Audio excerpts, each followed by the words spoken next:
আমাদের প্রথমে তো আমাদের আজকে অনেক বড় দিন ছিল ফুটবলের ইতিহাসে। আমাদের প্রথমবারের মতো আমাদের ফুটসল দল ওপেনিং ম্যাচ খেলেছে ইরানের সাথে, যারা হলো এশিয়াতে 13বার চ্যাম্পিয়ন। আমরা দুঃখজনকভাবেও 12-0 গোলে হেরে গিয়েছি, তবে আমি এখনও আশাবাদী যে আগামী 2 ম্যাচে আমরা ভালো খেলা উপহার দিব এবং আমার দর্শকদেরকে অতটুকুর জন্য আমরা প্রস্তুত রাখতে আহ্বান জানাচ্ছি। একই সাথে আপনারা জানেন যে আমরা একটা স্পোর্টসে আমরা যোগদান দিয়েছিলাম, সেটাও কিন্তু ফিফার আন্ডারে একটা টুর্নামেন্ট। আজকে ফোর্থের থার্ড টুর্নামেন্টটা সমাপ্তি ঘোষণা হলো।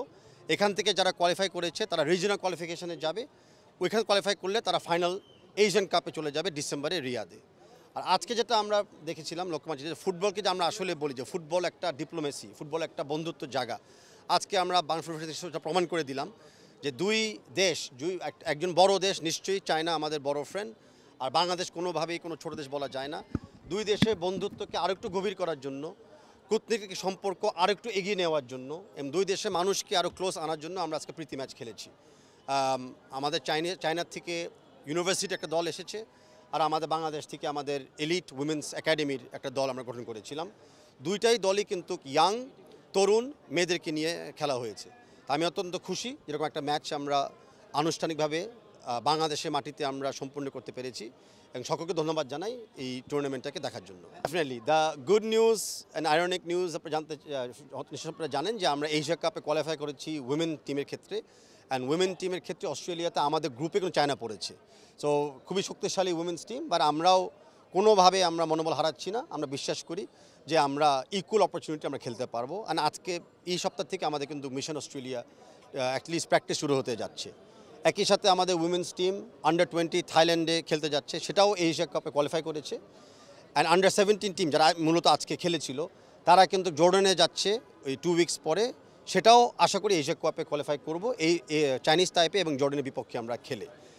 চায়নার সাথে আমাদের একটা দীর্ঘমেয়াদী আলোচনা চলছে। চায়না আপনারা জানেন হলো আমাদের ইনফ্রাস্ট্রাকচার ডেভেলপমেন্ট পার্টনার বাংলাদেশে।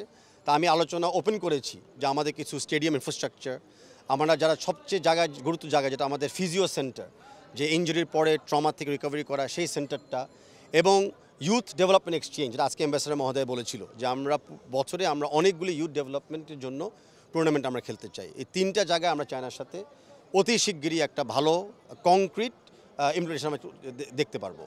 ডেফিনেটলি আমরা শুরুতে যেটা আমরা দেখেছি যে আমাদের স্টেডিয়ামের বর্তমান গ্রাউন্ডসের স্ট্রাকচার, আমরা আমাদের লিগ স্কেজুয়াল দুবার চেঞ্জ করেছি।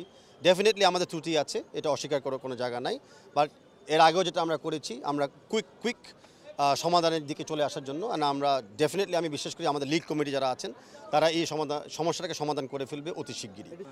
দেখেন, আমি সত্যি কথা বলে আমি ফুটবলের বাইরে অন্য স্পোর্টস নিয়ে আমি কখনোই কোনো মন্তব্য করি না, কোনো ফেডারেশনের কাজ নিয়ে আমি কোনো মন্তব্য করি না। তো আমি জাস্ট সীমিত আকারে বলতে চাচ্ছি যে Bangladesh football federation, Chinese football association, Bangladesh football federation এবং চাইনিজ এমবেসি এবং চাইনিজ ডেভেলপমেন্ট অথরিটি যারা মিনিস্ট্রি আন্ডারে আছে, আমরা অতি শীঘ্রই দেখতে পারবো যে আমাদের ডেভেলপমেন্ট সেক্টরে, যেখানে ইনফ্রাস্ট্রাকচার থেকে শুরু করে হিউম্যান রিসোর্স ডেভেলপমেন্ট, সেখানে চায়না আমাদেরকে অবশ্যই সহযোগিতা করবে, আর আমরাও তাদেরকে কিছু হলেও হেল্প করবে এরকম টুর্নামেন্ট বাংলাদেশে হোস্ট করে, যেন তাদেরও প্লেয়াররা একটু ইন্টারন্যাশনাল এক্সপোজার পায়।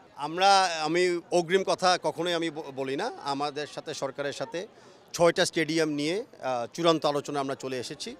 আমরা আশা করি ওই 6টা স্টেডিয়াম যদি বাফুফে টেক ওভার করে, তাহলে ফুললি ফিফা সার্টিফাইড স্টেডিয়ামের ডেভেলপমেন্টের জন্য আমরা কাজ করে যাব। আর আমরা জানি যে অনেক সময় চূড়ান্ত পর্যায়ে ডিটেলস একটু ত্রুটি থাকে, তো যতক্ষণ না ফাইনালি আমরা হ্যান্ড ওভারটা পাই আমি এখনও কোনো কমিট করতে পারছি না। তবে আমাদের ইন্টেনশন হলো ডেফিনেটলি বাফুফের আন্ডারে অনেক স্টেডিয়াম আগে নিয়ে নিজে ডেভেলপ করা, এবং ফিফা ফরওয়ার্ড প্রোগ্রামের আন্ডারে যেই অসম্পূর্ণ কাজ কক্সবাজারে একাডেমি রয়ে গেছে, সেটাকেও আমার টার্গেট হল নভেম্বরের আগে শেষ করা। ধন্যবাদ সবাইকে।